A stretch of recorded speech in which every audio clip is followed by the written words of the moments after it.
नमस्कार दोस्तों, मैं आपका दोस्त डॉक्टर जयनारायण व्यास और आप देख रहे हैं खबरदार। खबरदार अब हर रोज देखने को मिलेगा आपको दोस्तों।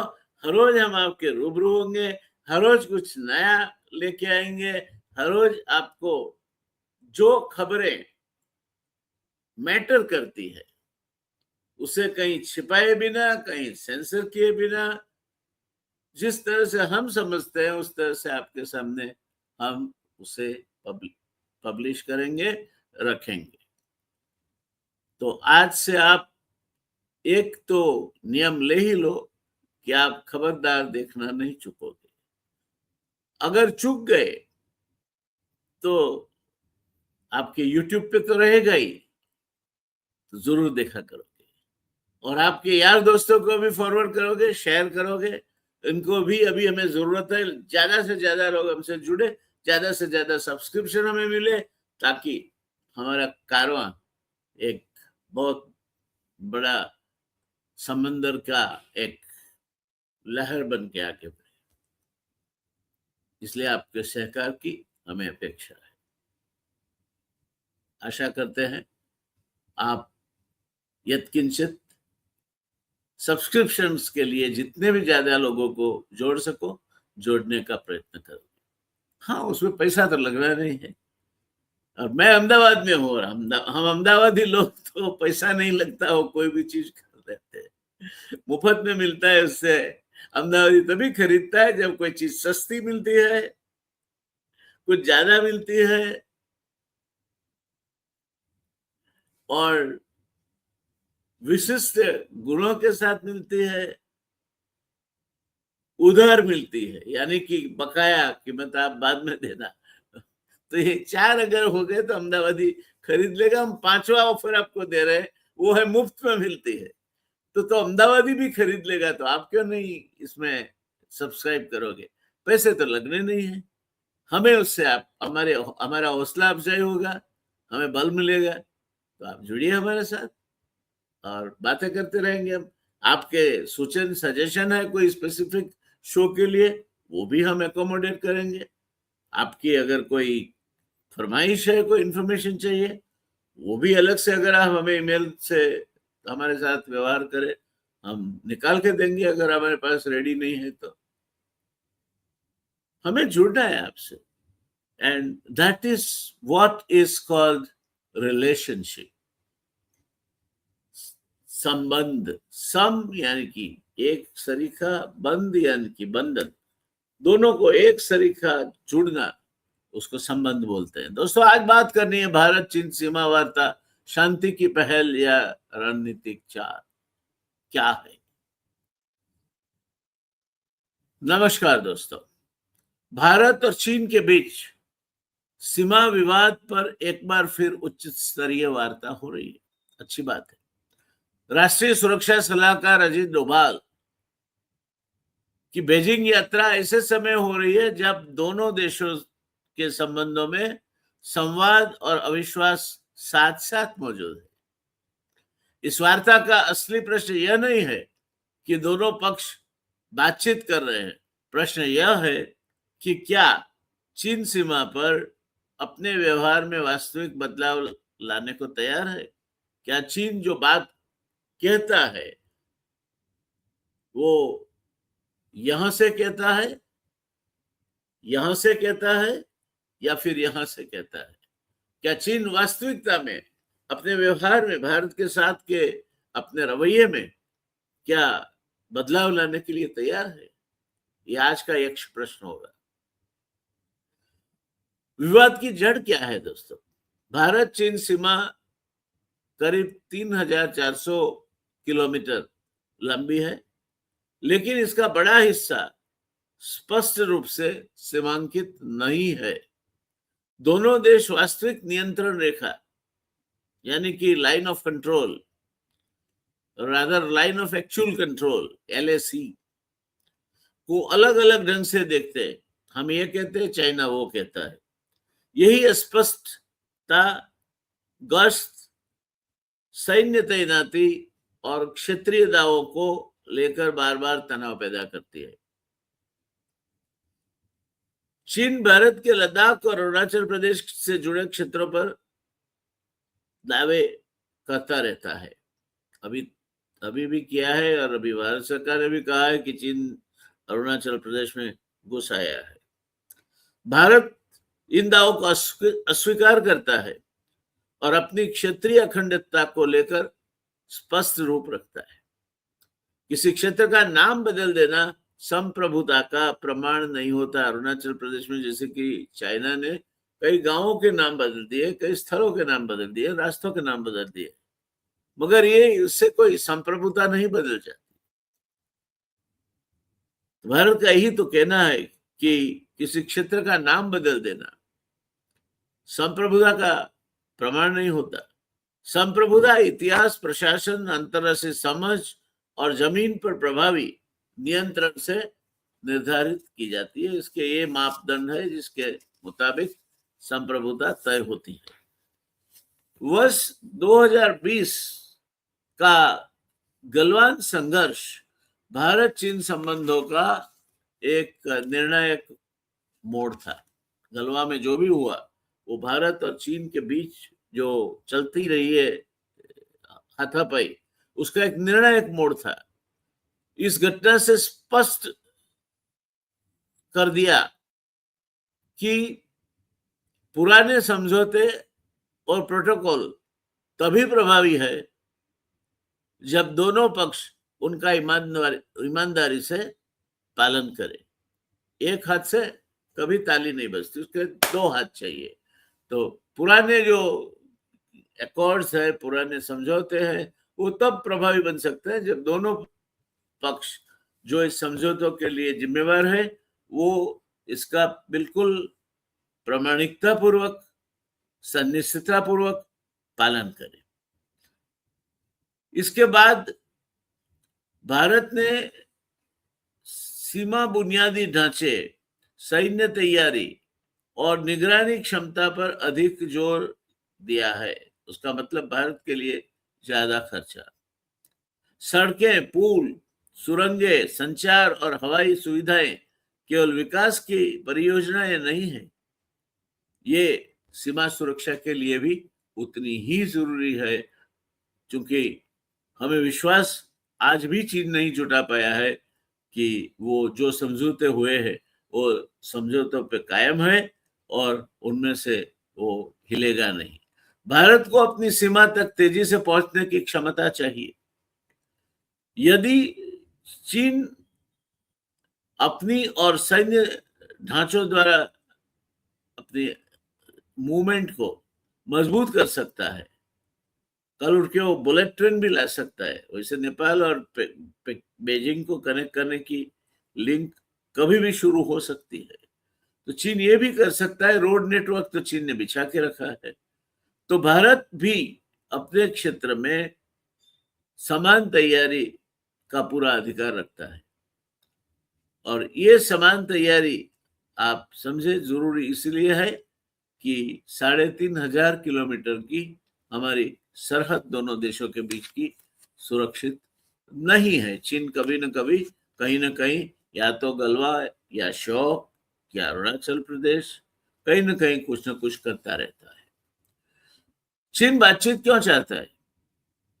चीन के सामने अमेरिका के साथ प्रतिस्पर्धा, ताइवान, दक्षिण चीन सागर, व्यापारिक विवाद और आर्थिक दबाव जैसी कई चुनौतियां हैं जिसे वो जूझ रहा है। ऐसे समय में वह भारत के साथ स्थायी तनाव नहीं चाहता। भारत हिंद प्रशांत क्षेत्र की महत्वपूर्ण शक्ति है, क्वाड का सदस्य है और विश्व की बड़ी अर्थव्यवस्थाओं में शामिल है।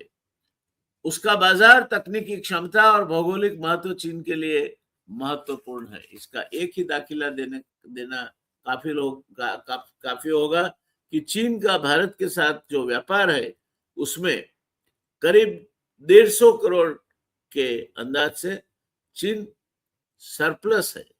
चीन को 150 करोड़ यानी 150 अबज डॉलर का व्यापार सरप्लस मिलता है हमसे।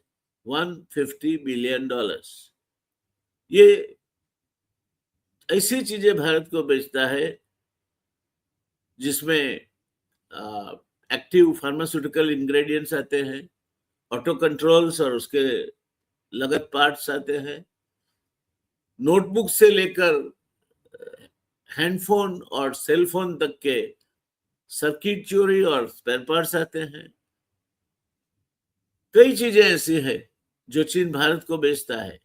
सो चीन का एक व्यापारिक इंटरेस्ट भारत के साथ मजबूती से जुड़ा हुआ है और चीन चाहेगा कि वो जुड़ा रहे, क्योंकि $150 बिलियन छोटी रकम नहीं है। भारत हिंद प्रशांत क्षेत्र की महत्वपूर्ण शक्ति है, वो तो कहने की जरूरत नहीं है। क्वाड का सदस्य है और विश्व की बड़ी अर्थव्यवस्थाओं में शामिल है। उसका बाजार, तकनीकी क्षमता और भौगोलिक महत्व चीन के लिए महत्वपूर्ण है, जो मैं कह गया। लेकिन बातचीत शुरू होना चीन के दृष्टिकोण में भौतिक परिवर्तन का प्रमाण नहीं है। चीन अक्सर संवाद और दबाव दोनों साथ साथ करता है। दोनों का उपयोग चीन के लिए एक साथ करना संभव नहीं है। इसीलिए भारत को चीन के बयानों से अधिक उसके सैनिकों, बुनियादी ढांचे और वास्तविक गतिविधियों पर ध्यान देना चाहिए। सीमा और व्यापार की बात करें हम, तो भारत चीन व्यापार बड़ा है, लेकिन व्यापार घाटा और महत्वपूर्ण क्षेत्रों में आयात निर्भरता भारत के लिए चिंता का विषय होना चाहिए। जैसे एक ही उदाहरण रूप में कहूंगा कि हम करीब 5 से 6 अरब यानी कि बिलियन डॉलर्स, 5 से 6 बिलियन डॉलर्स के एक्टिव फार्मास्यूटिकल इंग्रेडिएंट्स चाइना से इंपोर्ट करते हैं। अगर वो रुक जाए तो कल उठकर भारत में 6 महीने के अंदर अंदर कई चीजें जो विटामिन है या एंटीबायोटिक्स है उसकी शॉर्टेजेस महसूस करना शुरू हो जाएगा। तो ये डिपेंडेंसी, इस तरह की डिपेंडेंसी जिसमें 25% जो गाड़ियां हमारे यहाँ बनती है उनके जो ऑटो कंट्रोल सिस्टम्स है, सर्किटरी है, वो चाइना से आती है, और बाइसिकल पार्ट्स तक चाइना से आते हैं। तो इस तरह की जो डिपेंडेंसी है भारत की चाइना के ऊपर, वो शायद एक गहरा पुनर्विचार या सोच मांगती है। लेकिन बातचीत शुरू होना चीन के दृष्टिकोण में मौलिक परिवर्तन का प्रमाण नहीं है। चीन तो बातचीत करते आया है। चीन अक्सर संवाद और दबाव दोनों का उपयोग एक साथ करता है, जैसे मैंने कहा। इसलिए भारत को चीन के बयानों से अधिक उसके सैनिकों, बुनियादी ढांचे और वास्तविक गतिविधियों पर ध्यान देना चाहिए। सीमा और व्यापार की जब बात करते हैं हम, तब भारत चीन व्यापार बड़ा है। करीब $160 बिलियन का द्विपक्षीय व्यापार है। व्यापार घाटा भारत की ओर है। चीन को काफी इससे फायदा है। $140 बिलियन तक का चीन की तरफ सरप्लस है। इलेक्ट्रॉनिक्स मशीनरी, रसायन, दवाएं, कच्चे माल और औद्योगिक उपकरणों के अत्यधिक निर्भरता आर्थिक जोखिम पैदा कर सकती है, जिसे मैंने आपको समझाया। भारत को चीन से व्यापार बंद करने जैसी अव्यवहारिक नीति नहीं अपनानी चाहिए। हम ये नहीं कहेंगे कि कल से व्यापार बंद कर दो, हम चीन से कुछ न खरीदेंगे न बेचेंगे, वो नहीं करेंगे। लेकिन व्यापार को राष्ट्रीय कमजोरी भी नहीं बनने देना चाहिए कि जैसे China active pharmaceutical ingredients supply करना बंद कर दे और हमारी फार्मास्यूटिकल इंडस्ट्री, जो देश का एक बहुत बड़ा एम्प्लॉयमेंट जनरेशन और एक्सपोर्ट सेक्टर है, वो अगर मुश्किल में आ जाए तो क्या होगा। तो इसके लिए भारत को घरेलू विनिर्माण बढ़ाना होगा। घरेलू विनिर्माण बढ़ाना होगा ताकि हम ओवर डिपेंडेंट न रहे किसी भी देश पे। चाइना की बात नहीं करता हूं, किसी भी देश पे उतने डिपेंडेंट न रहे। जैसे तेल, अपने तो खाड़ी से अगर तेल बंद हो गया और हमने जैसे विकल्प खोल दिए, ऐसे और विकल्प हमें सोचने चाहिए। अपने घरेलू उत्पाद से जो हो सके वो भी करना चाहिए, खास करके संरक्षण और ऐसे मुद्दों पे। महत्वपूर्ण जो चीजें हैं, महत्वपूर्ण तकनीक जिसमें लागू होती है, उसमें आत्मनिर्भरता बिल्कुल कंपल्सरी होनी चाहिए, क्योंकि नहीं तो चीन कभी भी बंद कर दे सकता है,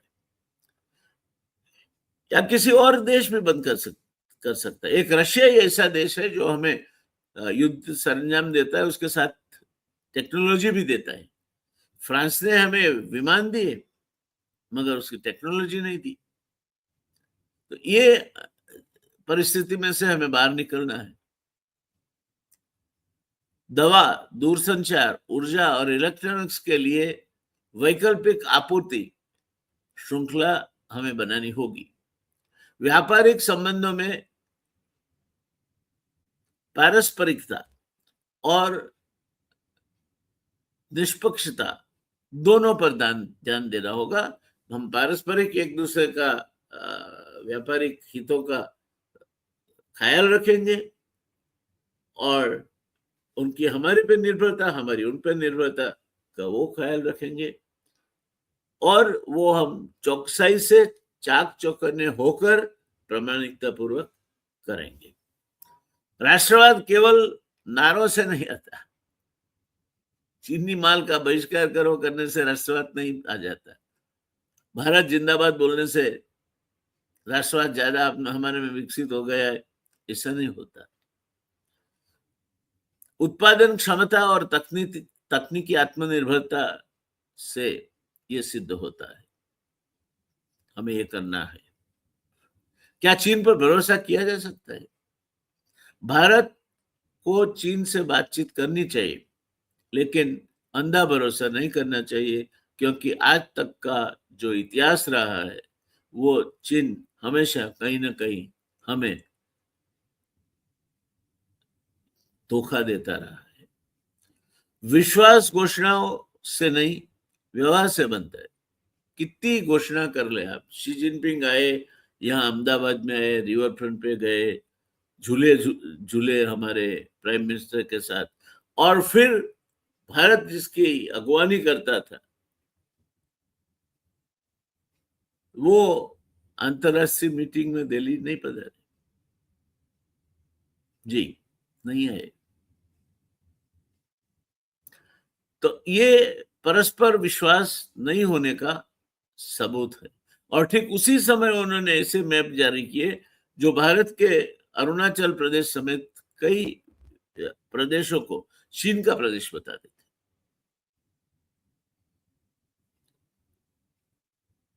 यदि चीन सैनिकों की संख्या घटाता है, पीछे हटने की प्रक्रिया को प्रस्तावित करने देता है, गश्त के अधिकारों का सम्मान करता है और नए विवाद पैदा नहीं करता, तभी विश्वास की शुरुआत होगी। एकदम विश्वास तो नहीं होगा, मगर इतना करे चीन कि अपना सैन्य पीछे ले, हम अपना सैन्य पीछे ले, गश्त के जो रास्ते हैं उनमें कोई अवरोध नहीं खड़ा किया जाए,